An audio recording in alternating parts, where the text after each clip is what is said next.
jàngeen jëf ci ànd bi ak télévision Futurs Médias xibaaru digg bëccëg beek ponk yi ca gën a fës ñi ngi ci seen juróomeelu plan d'action muy G6 di groupe boobee nag ëmb kon syndicat jàngalekat yi niki tey ji nag la ñu door ab grève secrétaire général bu SAEMS moom ma nga woon ci ab nemmeeku ca diwaanu Tambacounda ak Bakel weddi na nag li nga xamante ne ñi ngi koy laam-laamee ñu ne nag junni kon moo tee njiitu jëwriñ yi ak syndicat jàngalekat yooyee déggoo loolu nag soxal comme fukki junni ak juróom-ñetti fukki junni yu ñu ne nag kon ñoom ñooñee di syndicat jàngalekat yi war nañu leen ko jox tey ji tamit ñoom ñi ngi seen ñaareelu bis ñuy grève muy syndicat ba ëmb liggéeykat yi ci wàlluk yoon liggéeykat yooyee nag di sàkku ba tey ñu daal di kon jëfee coppite yi nga xamante ne nii indi nañu ko ñeel nag kon ndàmpaay jëm ci seen wàllub dëkkuwaay politique daan ci addu ak Pape Diop ma nga xamante ne nii ma ngay amal moom it ab nemmeeku ca Saloum foofee nag jot na seq waxtaan ak baykat ya moom njiital bokk gis-gis la mu gis nag mooy baykat ya sonn nañu rawatina ak ñooñee di yëngu nag ca mbayum gerte ma ndax bu ñu xoolee kilo gerte ba ña ngi ko fay jaayee ñaar fukki dërëm ma nga woon ca Nioro du Rip mu ne nag nguurug Sénégal dafa daal di lajj ci campagne njaayum gerte bi directeur général bu Dakar dem dikk ma ngay dànkaafu boo mayul dana dem fa mbaxane doone benn clamé ARMP ndax ARMP dafa daal di génnee ab rapport mu ne rapport boobu nag bés bu ko dëggalee moom njiit la dana dem fa mbaxane doone benn rapport ba lañ ca wax mooy am na ay marché gré à gré muy marché ndaw yooyu nag ñu ne nemmeeku nañu ko ci biir Dakar dem dikk ëpp na ñaar fukki millions ak juróom te mu nekk ay marché yoo xamante ne dañu koy nëbb daan na am ci ëttu maam ya lépp nag daan yee gone yi lu bare bari xale yi nag daan ci for loo xamante ne sax dana leen jariñ loole nag daanaka gisatuñu ko muy nag lu ñu war a dekkalaat kër gi nag ñu duppee kër Leyti moom ci la daal di taxaw docteur Massamba Gueye bokk nag ci ñi suuqat kon lépp mbokk yi lii mooy li ñu indi ci wàllu caada tey ji daan ci toftal xët yu njëkk yu yéene kaay yi bu ngeen taaxirloo tuuti ñu faram fàccee xibaar yi.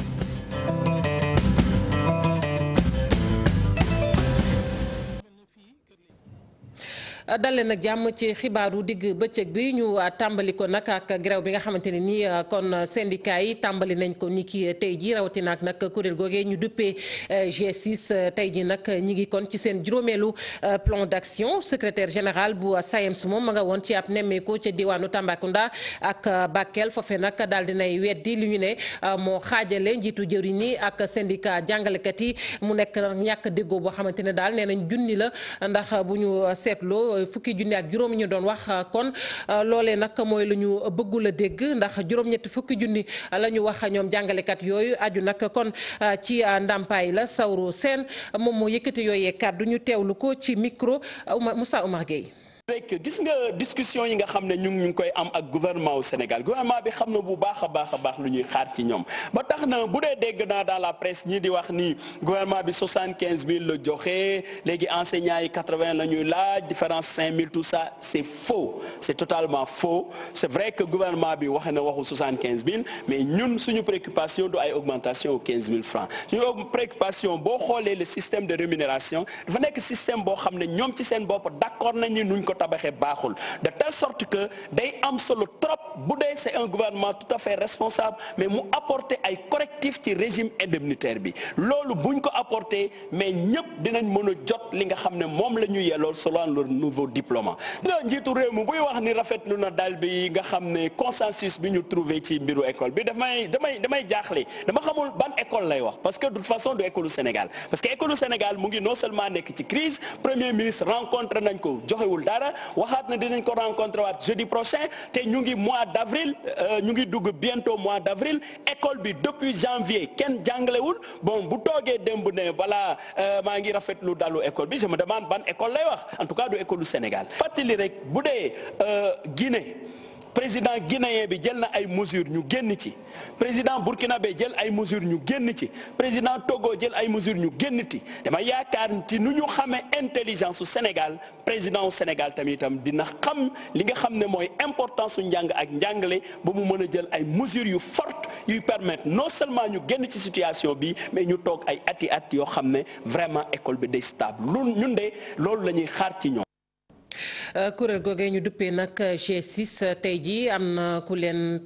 taxaw rek ngir kon jàppale leen dooleel leen muy syndicat bi ëmb inspecteur ak inspectrice yu Sénégal ñoom nag la ñuy sàkku mooy ñoom it ñu taxaw ci seen i jafe-jafe lu ko moyul sax ñu ne daanu daal di déposer ab préavis de grève maanaam yëglu ne ci grève la ñu jëm grève boobee nag li koy sabab mooy rek li ñu jàpp ni kon ñàkk na ci daara yi muy nag inspecteurs yi naka noonu it bëgg nañu li nga xamante ne nag moom mooy coppite yi ñu war a def kon ci seenu payoor loolu it ñu daal di koy rek kon jëmmal ñu teewlu Elkantara Sarr moom moo wax ci turu syndicat boobu mooy secrétaire général bi sax ci micro Aminata Mbaye Sow. ñu bëgg ñun moom mooy que ne question à incidence financière mooy mbirum ndàmpaay yi nguur gi def ci jéego bu am solo te jéego bu am solo bi du rek mbiru indemnité de logement waaye nguur gi li mu diggee woon mooy ubbi ay waxtaan yu yaatu ci payoor bi nga xam ne moom moo am ci administration bi ci fonction publique bi nguur gi loolu mu waxoon ne loolu lay def étude bi pare na ñu ngi ko ciy xaar waaye boobu ba léegi mi ngi def lu ñuy wax du dilatoire donc foofu la cee xaar ci mbiru koppar gi. beneen mbir mi moom mooy indemnité de logement bi jàpp nañ ni ñun dañoo war a génn ci forfait dem ci loo xam ne ni mooy am ci yeneen secteur yëpp ci administration bi maanaam général bi nga jox ko indemnité de logement boo xam ne dafa méngoog indemnité de logement général. colonel bi noonu ki nga xam ne ni moom mooy doog a dugg ci armée bi nekk auxiliaire tamit mu jox ko loo xam ne dafa tolloog màkkaamam nga xam ne dina góorgóorlu pour nekk général ndax bu nekkee général dina am payoor bu baax dina am condition de travail yu baax loolu dina am njeexital bu rafet ci système bi dina tax ba nit ñi liggéey pour yéeg ci hiérarchie yoo xam ne dina doon hiérarchie yoo xam ne dina baax ci ñoom loolu buñ ko deful duñu am maanaam jeexital bi ñu bëgg ci système bi. démb nag la ñu door ab grève tey mooy ñaareelu fan bi muy syndicat bi ëmb liggéeykat yi ci wàllug yoon di SYTJUST ñoom nag la ñuy sàkku rek mooy coppite yi nga xamante ne nag defoon nañu ko mu jëm ci ndàmpaayu seen i dëkkuwaay yooyu ñu daal di koy nag jëfee bu moyul nag nee ñu daañu gën a nag kon baral seen plan d'action maanaam ña ngay sóob nag yeneen i xeex ci ay bis yi di ñëw dañ ci ànd ak Cheikh Diop Jafara Ba. Salariaux des rémunérations. lépp lu soxal wàllu yoon fii ci réew bu Sénégal jamono yi daal dinay taxaw teg loolee sax nag ni ki tey ji lañ daal di commencé lu ni mel kuréel bi nga xam ne moom moo ëmb képp ki nga xam ne rek day yëngu ci wàllu yoon nag jamono yi ñoom ñooy sàkku rek ñu daal di leen di jox seen ay indemnité de logement ak itam li nga xam ne moom moo di fonds d'aide ak yeneen ci ay bëgg-bëgg yoo xamante ni bëgg nañ mu saafaraw. ñu defar nu mu tëti fonds commun bi ndax gouvernement bee ko yàq ñoo ñëw jël fi benn mesure ne du ñuy woo investisseurs étrangers yi ba ñun lañ doon amoon as tuut mu nekk ab sarax. loolu kenn du ko def ab réew boo koy kii da ngay xalaat nit ñi fa dëkk ba pare balaa ngaa xalaat ay tubaab ak chinois ñu fiy ñëw loolu mooy wax ji nañu defal suñu fonds commun beneen bi mooy ADG yi ñuy wax administrateur de greffe nañ leen jox seen i indemnité yi nga xam ne dañu koy yellool ñi ngi wax bomtuwaat bu baax travail de la justice nee nañu nañ leen jox indemnité yokk seen participation à la judicature jox leen prime d'incitation à la célérité yokk seen participation à la judicature jox leen prime d'incitation à la célérité. ñu sukkandiku ci greffier yi di xamle ne lépp lu soxal wàllu yoon du priorité ci régime bi nga xam ne moo fi nekk jamono yii. du ñoo am njàqare parce que du ñoo dem ba gis ne justice bokkul ci priorité gouvernement bi. ñii le di oo wàllu ak itam di artu jëwriñ ji nga xam ne moom lañ dénk wàllu yoon ci réew bu Sénégal. ministre de la justice Ismaïla Madior Fall duñ koy wax rek ne moom bi muy ñëw dafa fekk réforme yëpp pare clé en main maanaam xam lu ci desoon li olof di wax togg nañ ko ba pare yàq rek a ci des na ko yàq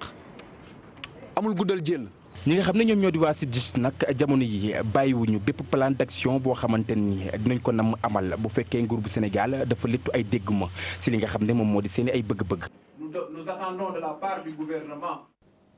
ñoom démb ci talaata ji la ñu doon amal nag ab doxub ñaxtu muy nag ñi nga xamante ni ñi ngi koy waajal sax may jéggalu doxu ñaxtu boo xamante ne nee nañ daañu ko amal nag àjjuma bi di ñu dëgmal muy liggéeykat yu SDE ñoom nag li ñuy sàkk mooy ñoom it ñu taxaw ci seen i jafe-jafe yooyu nag mi ngi am rek gannaaw ñàkk déggoo seen diggante ak seenub jëwriñ muy jëwriñ ji ñu dénk wàllug ndox mi ñoom ñooñu nag di liggéeykat yi ci seen assemblée générale bi ñu amaloon ni ki démb bëgg nañu tamit action yi nga xamante ni moom la ñu am ci kër ga ñu daal di koy yokk bu baax a baax Fatidien. ñàkk déggoo ci seen diggante ak seen jëwriñ liggéeykat yu SDE yi taxawal plan d'action bu bees aljuma ji ñu dëgmal ñu fas yéene ko doore ci doxub ñaxtu. plan d'action bi tey assemblée générale la suba dinañ amender PV bi yónneewaat leen ko vendredi incha allah dañuy def benn marche de protestation jógee fii ci centre des métiers de l'eau dem direction générale centre de Hann bu SDE. réforme bu bees bi nag moo indi coow li Elimane Diouf ak i ñoñam ne ànduñu benn yoon ci li nga xamante ne si yëkkati nañu ko. dañu war a choisir beneen repreneur boo xam ne mooy gérer ndox au niveau urbain au Sénégal liñ ci jàpp mooy nan la ñuy conserver ak yi nga xam ne liggéeykat yi am nañ ko ci biir SDE loolu ñoom confirmer nañ ñu ci biir DAO bi ne bind nañ ko ci DAO mooy demande d'appel d'offre bi nga xam ne moom lañ lancé ba nga nit ñi entreprise yi souscrire ci kaw loolu personnel bi nga xam ne mooy liggéey SDE aussi garantir nañ ne société bu bees boobu di ñëw ñëpp ñi nga xam ne bëgg nañ continuer liggéey foofu dinañ fa liggéey li ñu xaw a bloqué li ñu am comme divergence ak ministère mooy suñu représentation liggéeykat yi ci conseil d'administration société boobu mënuñu am ay action te duñu am représentant ci conseil d'administration ñu ne ñoom ci DAO bi liñ jàpp mooy 5% de part d'action la ñu attribuer liggéeykat dañ ko régler parce que ñun dinañ leen defal suñu amendement. ñu sàkku beneen repreneur boole ci itam ni seen action yi ñu am ci bërëb bi ñu xoolaat ko bu baax te yokk ko ñu ne gannaaw amendement bu PV bi sax dinañu def taxaw seetlu ci seen préavis de grève. jaajëfal ko Faty Dieng diwaanu Kédougou nag ma ngay jànkonteel ay jafe-jafe ci wàllug ndox juróomi at a ngi nii tey bu ñu amee ndox ba ëllëgee du ñu am ndox loole nag doon loo xamante ni lu metti la ki toogal nag Kédougou ca pencum ndawi réew mi dëggal na ko muy Moustapha Guirassy di ñaawlu tamit lu ni mel ci gis-gisam nag nguurug Sénégal moom moo lajj ci lu baree bari Cheikh Tidiane Thion. Kédougou mu ngi wéy di jànkonteel jafe-jafe ndox mu tar boobu ba léegi def na juróom ci ay at fukk ak benn quartier yi nga xam ne ñoom ñoo daal di nekk ci région boobu su kii amee ndox tey ëllëg keneen ko mooy am loolu sax moom moo daal di sababa ki nga xam ne mooy honorable Moustapha Baba Guirassy daal di def ab lettre ouverte boo xam ne daf ko jagleel ñii di autorité yi. ci dëkk boo xam ni yàlla may na ko ndox pluviométrie boo xam ni lu am solo li muy taw Kédougou néew na. mu am gox yoo xam ne Sénégal noonu lañu fay tawee noonu la fay tawee ñu am ay possibilités donc mën a régler problème boobu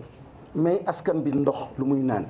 Kédougou kenn waru ko taxawee nii gannaaw ba nga xamante ne nekk na région boo xam ne bari nay potentialité waaye tamit li day ressources naturelles. Et la nature a doté cette région de nombre de cours d'eau naturels fleuves, étangs, chutes d'eau, mares. Mais l'inacceptable, c'est surtout l'indifférence affichée des autorités publiques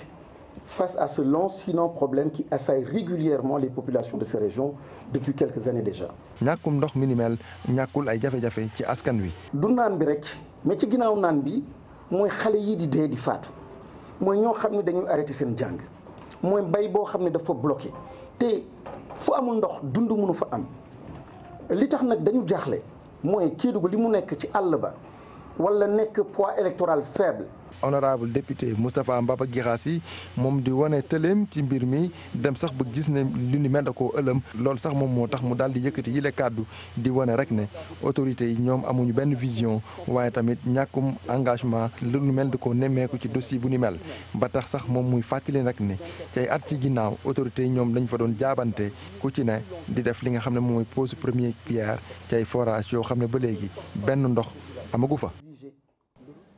ak li am ci Sénégal xale yi ñuy fëkk léeg-léeg ñu faat leen mbootaay gi ëmb nag soxna yi yëngu ci wàllu yoon di AGS ak CONAF joxante nañu loxo ci wàllu woowee la ñuy sàkku nag mooy ñu gën a bàyyi kon xel gone yi fexe leen nag gën leen a aar bu baax a baax ci seen seetlu tamit nee nañu amuñu politique bu ñoŋ ci wàllu woowee ba tax na nag ña ngay waajal daal ab plaidoyer ngir xeex loole ci Sénégal Maymuna Njaay jël ay gone di leen métital léeg-léeg ñu ñàkk ci seen bakkan waa CONAF nee nañu nguur gi ma ngay nelaw. saa yu wàccaayu joxante amee loolu mooy fës ci Sénégal mooy jàpp nañu xale yóbbu nañ ko jël nañu pune yóbbu nañ ko jël nañu xale jël nañu cëram te nekk na loo xam ni jaaduwul si kenn nanguwu ko te kenn du ko nangu ba àddina tukki parce que Sénégal xale ak mag ñoo bokk yem. te depuis ñuy wax ba léegi est-ce que da ngeen président de la République wax. kenn déggagul président de la République premier ministre am mi nga xam ne moom moo jiite ministre yi nekk Sénégal est-ce que dégg ngeen ko ministre de la bonne gouvernance et de la protection de l'enfant benn yoon ngeen ko dégg mooy émission bi ñu def li ci penc bi boobu ngeen ko gëj a dégg soxlawuñu ay jaale. kuréel gi nga xam ni moo lëkkalee juriste yi fii ci Sénégal ñoom nee nañu jafe-jafe la ñu gis ci loi yi ak règlement yi nga xam ni buñ ko nasee ba noppi jëfe ko daf ñuy të. loi yi ñu war a appliquer yëpp pour daan ñi nga xam ne ñooy def yenn jalgati yi am na Sénégal signé na convention internationale yi nga xam ne moom yeneen réew ñoo ko seq te nga xam ne dañu war a xeex yenn bon yi signé nañ ko dugal nañ ci suñu loi nationale léegi nag gis nañ ni que yooyu bon ñu ngi continuer am te gisuñu daan bi nu mu war a woon demee gisuñu ko si te comme ñun duñu ñooy appliquer daan bi waaye dañu gis rek comme ni ñëpp di xoole gis nañ ko donc dañ koy wax. ngir àndandoo xàccandoo dóorandoo waa société civile bi ñoom nee nañu duñu toog rek di seetaan bëgg nañu nas yi pexe. ñun jéego li ñu def mooy xam nga ñun suñu rôle mooy lan mooy fàttali état lan mooy rôle am wax population yi jóg leen ñu ànd ñun ñëpp taxaw fexe ba ñu aar suñuy doom xam nga lu ñu bëgg mooy ñu aar xale Sénégal ba nga xam ne benn nit du ko mën a def naka su dul noonu te xam nañ ni police du Sénégal am nañu compétence bi. mën nañ ko suñ ko bëggee parce que saa ñu bëggee régler benn problème dañ koy régler. bu ñu noppee ci waxtaan yi ñi nga xam ni ñoo fare ci société civile bi dinañu nasi pexe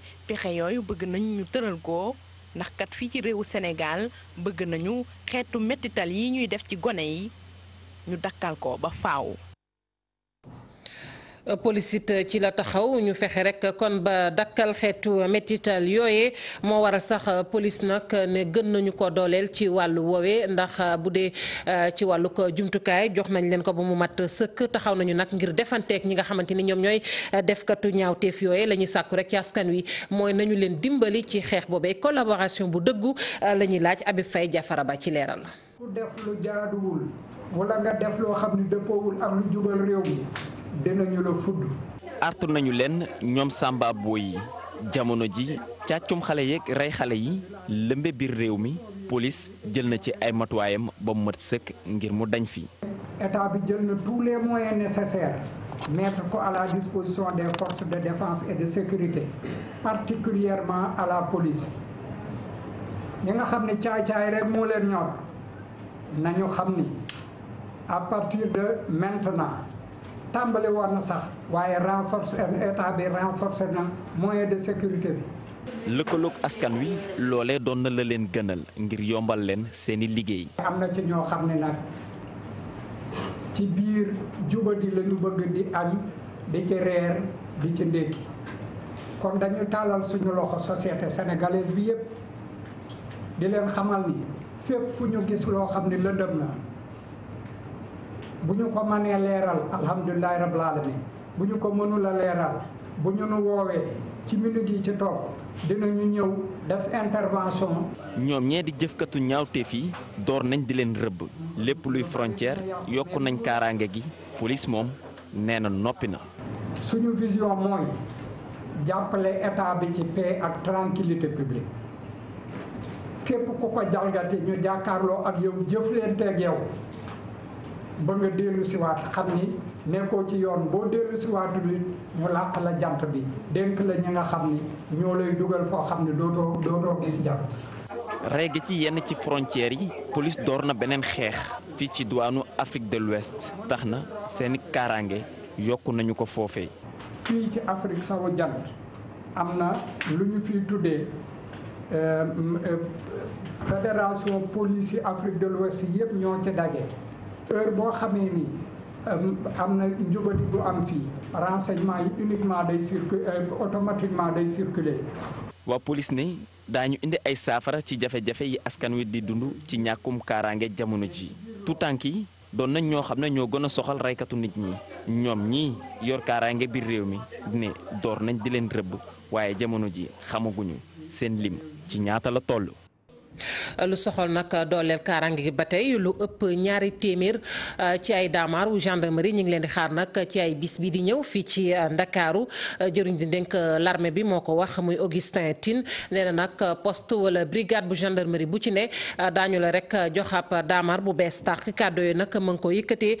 ca Sandiara ci bi ñuy daloo rek ab gendarmerie poste de gendarmerie foofee askan wa nag daat ci kontaan bu baax a baax dañ ci ànd ak Abdourahmane Diallo Mamadou Gueye. ginnaaw investissement yi ak li ni mel yi nga xam ni nemmeeku nañ ko ci biir Sandiara jot nañu inauguré poste de gendarmerie bi ci bërëb boobu loolu rek ngir askan wi ak ñi fay dugal seeni loxo daal di dund ci jàmm ci xew-xew boobu nag ñii di waa gendarmerie fàtteew ñu xamle ni am na ay jumtuwaay yi nga xam ni dese na leen ko jëwriñ bi yor wàllum l'armée bi di xamle ni lu ëpp 200 oto dinañ ko indi ci fan yi néew jox ko gendarme yi loolu rek ngir yombalal leen seeni liggéey ci réew mi yépp. mbirum jumtukaay yi c'est vrai. amoon na ay jafe-jafe non seulement dañoo yokk nombre de brigades bi donc ça veut dire il faut que ñu yokk nombre de voitures mais am naa yaakaar ne fi mu ne nii oto yi ñu ngi ñëw général mi ngi nii donc brigade bu nekk ak poste bu nekk gën gaa néew dina am benn oto donc bu bees tàkk. poste de gendarmerie bi nag doon na mbir mi nga xam ni askanu Sandiara daf ko soxla woon bu ñu sukkandikoo ci maire commune bi. tey bés bu rëy la pour ñun xam nga dëkk mënta avancer mukk tant que amul li nga xam ne mooy sécurité Sandiara yëg ngeen ne ñu ngi ci programme bu rëy fukki programme ak ñaar la bi ci jëkk mooy lycée technique bi ak li nga xam mooy zone industrielle bi ak les agropoles dëkk bu ci nekk dañu mën a fexe ba ñuy liggéey noor ak nawet loolu nag diñ ko calculer dina am 100 000 personnes ñoo fi nar a dëkk si fii fukki at. tey ji 36 000 personnes la comme ni ko ministre waxee loolu suñ ko bëggee mu am il faut faw ñu fexe ba nit ñi kiy investir fii xam ne alalam kenn du ko yàq kenn du ko njublange kenn du ko agressé. maire Sandiara tamit di yokk di xamle ni mbir mi day firndeel rek njiitu réew mi di Macky Sall lu jëm ci wàllum kaaraange askan wi ak seeni moomeel doon na yitteem. waxoon nañ ko ci ponk yi njiital Dakar dem dikk ma ngay dànkaafu nag boo moyul dana dem fa mbaxane doone benn kalaame ARMP bu dee nag dëggal na la muy wax ca rapport boobee rapport ARMP nag nee na nag kër googe di Dakar dem dikk am na ci ay marché yu ndaw ndawaan yu ñu fa nemmeeku ëpp na 20 millions ak juróom-ñeent mu nekk it ay marché yoo xamante ne nii dañu ko nëbb Ibrahima Kane. rapport 2016 bu ARMP Dakar dem dikk ne nag li ñu wax ci moom amul lenn loo xamante ne dëgg la ci bu ñu jëlee document bi ci page 5 bi auditeurs ya dañoo xamle ne DRP yi maanaam marché yu ndaw ya nga xamante ne ñoo nekk ca biir société ba yépp daanaka ñu ngi toll ci 20 millions ci suñuy koppar maître Moussa Diop ne loolee dara du ci dëgg génne nag ay document yu koy firndeel. bu ñu bëggee boolee ñi ñàkk askan bi ni ñuy wax ñiy dëgg. parce que établissement Moussa Seye musu fi gagné DRP amul Dakar dem dikk établissement Moussa Seye musu fi gagné DRP établissement Moussa Seye son contrat moo nekk nii DAO la mooy dépassé na diggante 186 millions la quasi 89 millions ba 759 millions xam nga ne kooku dépassé na 30 millions kenn mënu ko classé DRP mais ñëw di naan askan yi am nañu ay DRP yu ñu fa fekk yoo xam ne établissement Moussa Seye moo ko gagné nañu waxante dëgg je démontre que c'est faux loolu mooy indi problème ñuy naan fiabilité du rapport. ba tey ci biir rapport bi auditeurs yi nag ne sax rapport d'évaluation marché yi Dakar dem dikk daf ko sax làq yenn yi sax nee na signature yi nga xamante ne membre commission bi ñoo ko waroon def daanaka gisuñu ko ci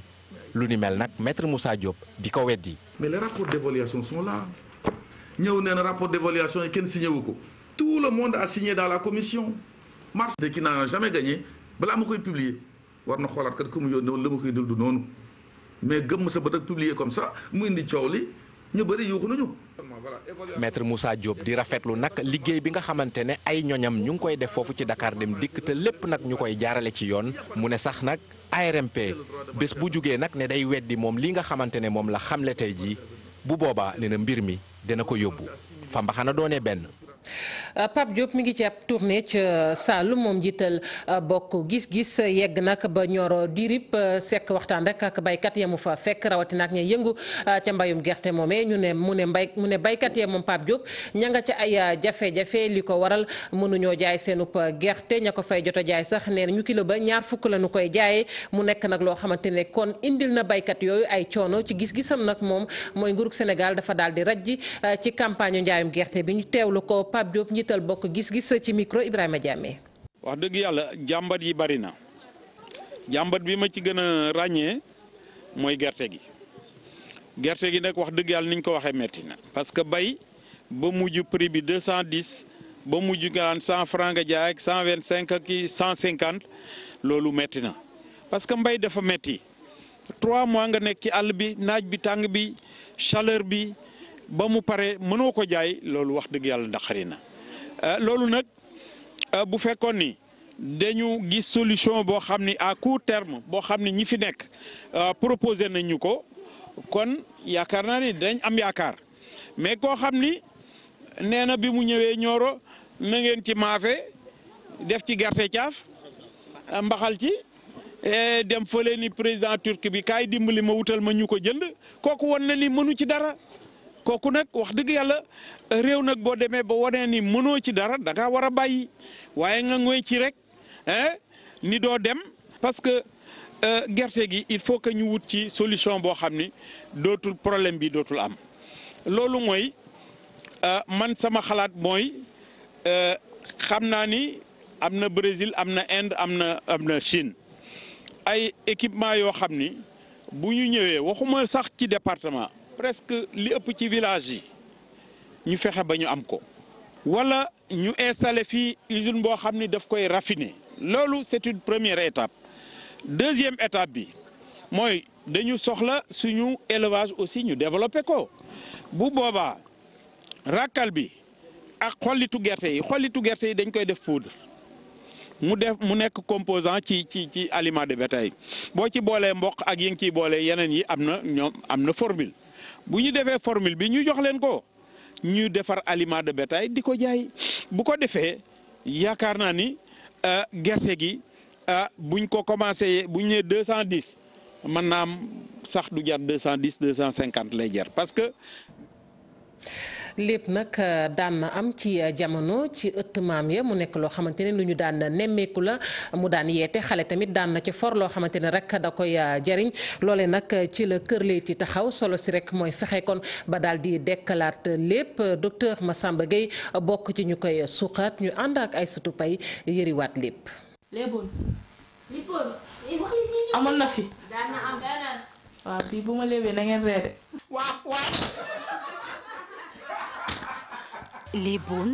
léppoon laaj gi samp nag mooy ndax yéen a koy déggati ci biir kër yi. tumuranke na ci biir kër yi li gën a doy waar mooy ci biir salle de spectacle yi ci biir festival yi ci biir kër yu mel ne fii Kër Leyti fi la lépp amee doole. ni ko docteur Massamba Gueye waxee bu fekkee ne na sax na ci biir kër yi am na ñoo xamante ne ba tey ñu ngi si yëngatu ngir fësal ko ci àdduna wërngal kër. man bokk naa ci ñi représenté woon Sénégal ci jeu de la francophonie yee ñu génne ma représenté Sénégal ci wàllu conte. après loolu il y a eu Matar Diouf après aussi il y a eu Mohamed Ziapo bi nga xamante ne que jeu de la francophonie yi passé moom moo indi ndam li Sénégal. ñu siy bay nag seen waar waaye nag buñ ko bëggee dekkaliwaat ba tout tànk yi jot ko yoon bii nag la ñu war a jaar. mooy lépp dellu ci école primaire yi ñu def ko loo xam ne dafa am bis yoo xam ne dañuy taxaw wana yi taxaw ñu léebal leen defe naa ne bu ñu ko defee rek lépp mën na ñëw waaye fi mu ne nii mënuñoo def dara te école bi jàpp ci te lépp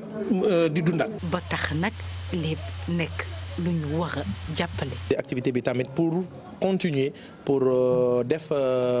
li ñu mën moom pour askan wi mën a continuer li nga xamante ne mooy sunu aada ak cosaan mooy lépp. jaajëfal ko baax Aïssatou Paye ci lu am solo loolee xët yu njëkk yu yéenekaay nag tey ji El Hadj Assane Gueye lañ ci àndal. ku xool kanam ga ci observateur xam ne naqar wa mitti na foo ko natt wees na fa muy soxna Khady Kora Ndiaye di yaayu Serigne Fallou Diop tout tànk bi nu boom ca Tëngéej moom yaay jee ci ay seedeem ne dee rek moo ko mënoon tàqaleeg doomam joojee bis bi nu yem sax ca néew bu mu ne fekkoon na mu xëyti doon ko wëri soxna Khady Kora Ndiaye ba tey observateur ne yéenam nag yëpp mooy bis mu janoo ciy gët ak ki def ñaawteef fii moom mi def ñaawteef bi nag ak képp ku mel ni moom yéenekaay bu groupe Futurs Médias ne police bi diggée na diggaale ko ak yow boobu saf sàpp Vox Populi dëggal ko de police taxawal na ab plan ngir xeex ak càccum gune yi rey gi naka noonu ab lëngoo lañu ci amal diggante sécurité publique direction surveillance territoire ak direction police judiciaire yéenekaay bi di réew mi mel ni boole gi nu ci boole direction surveillance territoire daf ko yey ndax ñoom yéenekaay bi xamal nañu ne yëf yi du rek Sénégal la yem ndax lu ni mel jamono yi ma ngay xew ci Côte d'Ivoire Guinée naka noonu Vox Populi mel ni ku naan ko nanu gaaw xeex nag mbir mi laata muy wees ndax xayma nañu fi ñaari bakkan yu frotal juróomi gune yu nu sàcc ca ba fii yi jàppunu kenn. ci Sud Quotidien kilifa yi di dalal xel yi ministre intérieur Aly Ngouille Ndiaye di ca xamle ni dinañu yokk jumtukaay yi limub takk der yi naka noonu ci commissariat yu Sénégal. commissaire Ablaye Diop mi nga xamante mooy directeur sécurité publique naan wuy yi ak fu nu mën a ne daañu leen fa fekk daañu leen rëbbi. Le Quotidien ne yëf yi nag doonatul powum gune police jóg na ak ñaawteef yu ni mel nag yenn ci xel di faral di laaj ana ñan ñooy def jëf ju néegee nii ak lu leen ca dugal source di ca fexe indi tontu ci yéene kaay bi ñu dalal kuñ naan Adama Coulibaly sëriñ la di marabu mu ne ñenn ñi ay sacrifice rek du leneen sarax yu ñu leen di diggal ngir falu wala faluwaat xale lan tey taamu nag ndax ñoom jàpp nañ ne deretu gune day set ndax amagul bàkkaar waaye nanu xam ñoom ñooñee ne safaray jahanama mu ngi leen di xaar. alkaali Ben Mouhamed Diop di docteur ci wàllu marketing politique moom ba tey source ne jamono yi ñu nekk nag moo ci gën a favorable waajal geeg élection yu ñu dëgmal loolu rek la mu ne du leneen police moom lu ñeel paatu gune gii di Serigne Fallou Diop ne am na tegtal yu wér yu leer ci fi ñaawteef li jóge soxna Aïda Mbodj député ci assemblée nationale ci yéene kaay beneen la cloche moom la mu gis mooy ñaawteef bi ni mu toll dayoo gi noonee la réaction yi war a toll jëneenug jéye di xewoon ci Espagne ñeel doomu Sénégal ñaar ñu fa faat Mame Mbaye Ndiaye ak Ousseynou Mbaye laas xëy tey diggée yu rëy tukkee ca kilifa yi diwaanu Madrid yéene kaay bi ne ñoom kilifa yi foofee bëggatunu la fa xew keroog amati fa maire bu diwaan ga Manuela Carmena jël na dogal yoo xamante ni jëm ña ci oyofal lool nekk nu sénégalais ya fa ci ndajeeg directeur général des sénégalais de l'extérieur Sori Kaba bokk na ci yooyu dogal formation juróom-ñeenti weer ngir ndaw yi Sénégal yi fa ca Madrid ay bourse ñeenti téeméeri euro naka noonu gunge ñeel ñi bëgg a ami kayit ci enquête seen ambassadeur ñoom waa Espagne fii ci Ndakaaru Alberto Verrea ne ñoom Espagne duñu réew mu raciste maanaam di boddi konte ci wàllum xeet la fa xew keroog safaanoo na loolu mu ne ak ne réew may doxe réew ak yelleefu doomu aadama la lu nu fa respecté la ambassadeur bi ngir indi ci firnde ci diggante bu baax bu dox bi Sénégal ak Espagne ne diggante 2006 ak 2015 rek lu toll ci juróom-ñaari junniy doomu Sénégal am nañu fa nationalité fan yi nu génn rek mu ne 11800 fukki junneeg benn yu tegal juróom-ñetti téeméeri sénégalais am nañu fa kayit wii nu naan résidence légale diw kayit wu leen di may ñu dund fa ci afia digg na nag moom kilifa gi ay leeral tukkee ci enquête bi nu ci sumb wàllu koom-koom Le Témoin xëy yeesali président Macky Sall indi jële fi patente bi remplacé kook li ñu naan contribution économique locale yéene kaay bi ne président ren dina xateet Dakaru Rufisque ak Pikine ndax nag dogal bi Ndakaaru dina ci ñàkk ñaar fukki milliards Pikine ñàkk ca diggante ñaar ak ñetti milliards Tëngéej ñaari milliards yéene kaay bi gis ne néewal dooley opposant yu mel ni Khalifa Sall PS ak Daouda Niang PDS rek la ci jublu Walfadjri dëggal ko ne Macky Sall désarme ses adversaires waddal na seeni ngànnaay dañuy des ak Walfadjri ak président Macky Sall mi lu jëm ci yeesali ñeel constitution bu Sénégal yéene kaay bi ne moom président dëggal na dogal bi jëm ci wutal yemukaay li ma mbër yi bëgg a bokk ci bërëb bi présidentielle 2019 président Macky Sall moo ne ci xët bu njëkk bu Le Soleil waaye bi yoon lu ñeel pension à la retraite jàngalekati daara yi kawe yi yéene kaay bu ànd ne ful na ko ñetti yoon yooyu pension à la retraite wàllu sport record xëy fësale nataalu Kalidou Koulibaly mi gaynde football bu Sénégal yéene mu ne ci mondial bi mooy yegg fa gën a sori Aliou Cissé moom ci yéene kaay bi record ba tey ne seen mondial tàmbali na record xamal ñu ci weneen wàll ne Idrissa Gana Gueye ñibbi na ci clubam jamono yi Moussa Konaté yegg si moom ci stade yéene kaay kàddu yi gaynde geneen Salif Sané donte polyvalent la foo ko teg mu doxal waaye mu ne daal fa mu gën a yëgee boppam mooy ci milieu bi observateur ne Aliou Cissé nag moom tàmbali na ca Casablanca na mu fas yéene rabbe yëfi ci Russie bokk na ci li njëkk a feeñ Koulibaly bi mu boole ak Salif Sané wàllu lamb la ñuy jeexale ak Balla Gaye 2 mi tàmbali bàkku yi sunu lamb de moom borom jàpp bëree daan ñi bi dafa judd rek doon ab cokkaaskat roi des arènes ci ñaar fukki at ak juróom-benn 31 mars bii nag la fas yéene bind ni ëllëgëm di tëddee ci lamb ji moom Balla Gaye 2 mënee fu ne ba ci wàllug wéyale. ñu ngi koy sant di ko gërëm El Hadj Assane Gueye mbokk yi nit sant nañu leen gërëm leen rédaction bi dig na leen daje ci yeneen jotaayu xibaar ñu leen di ñaanal kenn dalug jàmm te di ko sàkku ci yéen.